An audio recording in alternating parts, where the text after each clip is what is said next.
साल 1930 अक्टूबर का महीना, जगह केरल का तिरुवनंतपुरम शहर।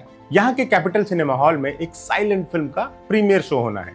इनॉग्रेशन के लिए शहर के फेमस लॉयर को बुलाया गया है। शो शुरू होता है और शो के दरमियान ऐसा कुछ होता है जो भारतीय समाज में घुसे हुए जातिवाद का बेहद बदसूरत चेहरा उजागर करता है। वहां मौजूद कुछ दर्शक अचानक हमलावर हो जाते हैं। वो पत्थरबाजी करते हैं, पर्दा फाड़ देते हैं, थिएटर तोड़ देते हैं। क्यों? क्योंकि जो पर्दे पर दिख रहा था उसे उनका जातिवादी दिमाग बर्दाश्त नहीं कर सका। ऐसा क्या दिखाया गया था फिल्म में? यही कि एक दलित महिला ने एक ब्राह्मण औरत का किरदार प्ले किया था। वहां मौजूद दर्शकों के मुताबिक ये एक अक्षम्य अपराध था जिसे बर्दाश्त नहीं किया जा सकता था। नतीजतन भीड़ हिंसक हो गई और अभिनेत्री समेत सिनेमा हॉल को उसका कहर झेलना पड़ गया।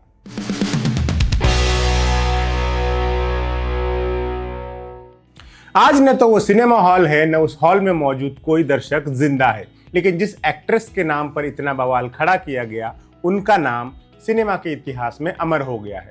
बावजूद इसके कि जातिवादी समाज ने उनके फिल्मी करियर का असमय अंत कर दिया था, लेकिन उनके नाम को मिटा नहीं सके। पिछले साल जब गूगल ने उनके जन्मदिन पर उनका डूडल बनाया, तब ये बात एक बार फिर साबित हो गई कि कला अमर है। आर्टिस्ट को उसका ड्यू मिलकर रहता है, भले ही उसे मिटाने की कितनी ही कोशिशें क्यों न कर ली जाए। आज हम आपको ऐसी ही एक अमर कलाकार का जिंदगी नामा बताएंगे जिनका करियर बेहद छोटा रहा, लेकिन उसका इम्पैक्ट बहुत बड़ा था। उनका नाम है पीके रोजी, भारत की पहली महिला दलित एक्ट्रेस।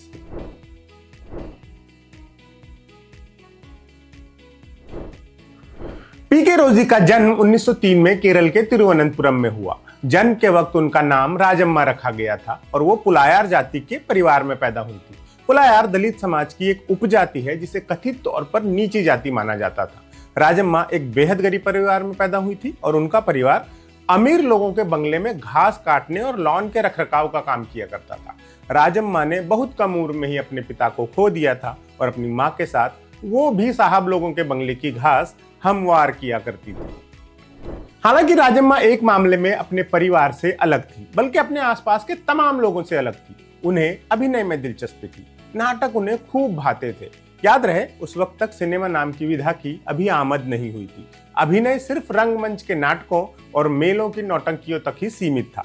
राजम्मा ने शहर में ही मौजूद एक परफॉर्मिंग आर्ट स्कूल से अभिनय सीखना शुरू किया। खास तौर से कक अरिसी नाटकम नाम की विधा में वो पारंगत हो गई। ये एक म्यूजिकल ड्रामा होता था जिसमें भगवान शंकर और देवी पार्वती की कहानियां परफॉर्म की जाती थी।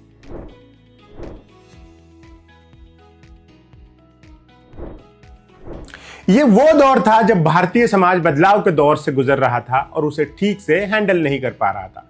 किसी महिला का एक्टिंग के फील्ड में आना बेहद खराब नजरों से देखा जाता था। उनको चरित्रहीन होने का सर्टिफिकेट दिया जाता था।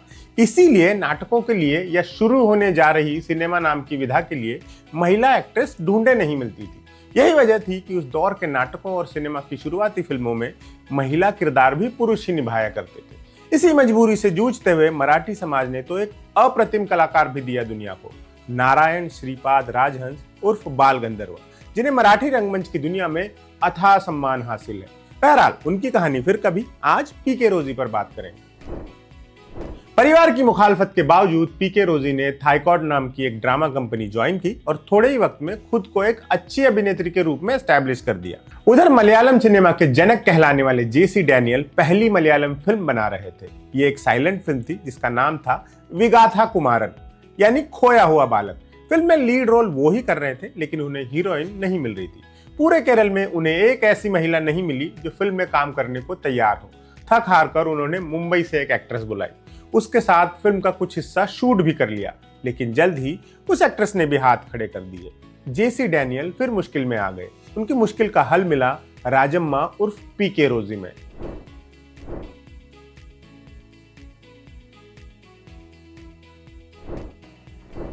ये बात स्पष्ट नहीं है कि जेसी डैनियल की मुलाकात राजम्मा से कहां और किन हालात में हुई, लेकिन यह तथ्य है कि उन्होंने विगाथा कुमारन में काम करना शुरू किया। न सिर्फ काम किया, बल्कि शानदार काम किया। जेसी डैनियल उनसे बहुत खुश थे। राजम्मा के रोजी होने के पीछे दो कहानियां बताई जाती हैं। कोई कहता है कि उनके परिवार ने ईसाई धर्म अपना लिया था और उसके बाद उनका नाम राजम्मा से रोजम्मा हुआ, जिसका आगे शॉर्ट फॉर्म हुआ रोजी। तो कोई ये भी कहता है कि जेसी डैनियल ने ही उनके नाम को पुराने स्टाइल का मानकर उन्हें सिनेमा के हिसाब का स्टाइलिश नाम रोजी दिया था। बहरहाल कहानी कोई सी भी सच हो, इस फिल्म के बाद उन्हें हमेशा पीके रोजी कहकर ही पुकारा गया। विगाता कुमारन की कहानी एक अमीर आदमी के बच्चे की किडनैपिंग के इर्द गिर्द घूमती है। पीके रोजी ने इसमें एक नायर जाति की महिला का किरदार निभाया था। साउथ में नायर एक प्रभावशाली कथित ऊंची जाति है जिसका खूब दबदबा हुआ करता था।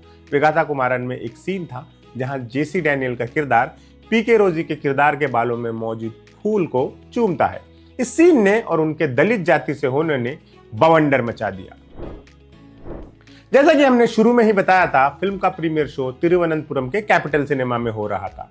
इनॉग्रेशन के लिए शहर के प्रसिद्ध वकील मल्लूर गोविंदा पिल्लई को बुलाया गया था। पहली धमकी उन्होंने ही दी। उन्होंने कहा कि अगर पीके रोजी शो के वक्त मौजूद होंगी तो वो नहीं आएंगे। जाहिर है जेसी डैनियल को पीके रोजी को मना करना पड़ गया। उन्हें यह अंदाजा तो था कि कुछ न कुछ बवाल तो होगा, लेकिन बवाल बलवे में बदल जाएगा ये उन्होंने भी नहीं सोचा था। पर्दे पर रोजी को और उस खास सीन को देखकर कथित ऊंची जाति वाले महानुभाव भड़क गए, हिंसक हो गए। पहले उन्होंने नारेबाजी की, फिर स्क्रीन की तरफ पत्थर फेंके, फिर पर्दे को फाड़ डाला और अंत में थिएटर में तोड़फोड़ मचा दी। फिल्म का अगला शो नहीं हो सका।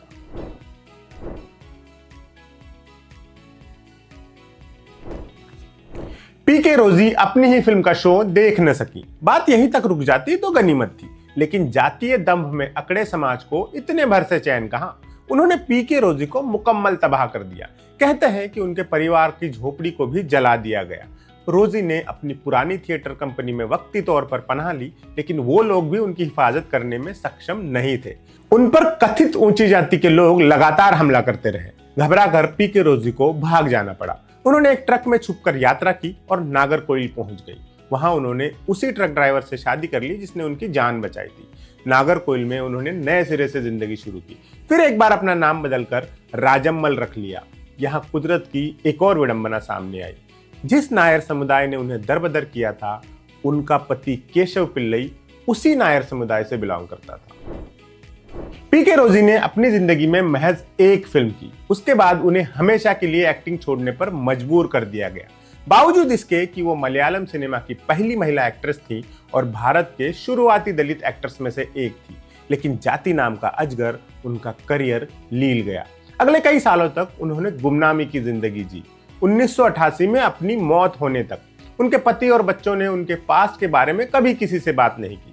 उनके बच्चों को उनकी कहानी पता तो थी, लेकिन उन्होंने उसके जिक्र से परहेज किया, क्योंकि इससे उनकी पहचान में दलित पक्ष भी जुड़ जाता और वो अपने पिता की नायर कास्ट के नाम पर कलंक नहीं चाहते थे। उनकी ज्यादा तस्वीरें भी मौजूद नहीं है। 2013 में यूट्यूब पर एक short documentary type video publish हुआ था, जिसमें कुछ लोगों ने उनके परिवार को मदुरई में ट्रैक कर उनसे बातचीत की थी। इसमें उनकी बेटी गोरी पालियम और उनके दामाद शनमुगन ने झिझकते हुए थोड़ी सी बातचीत की थी। पीके रोजी को पहचान वापस हासिल करने में 4 दशक लग गए।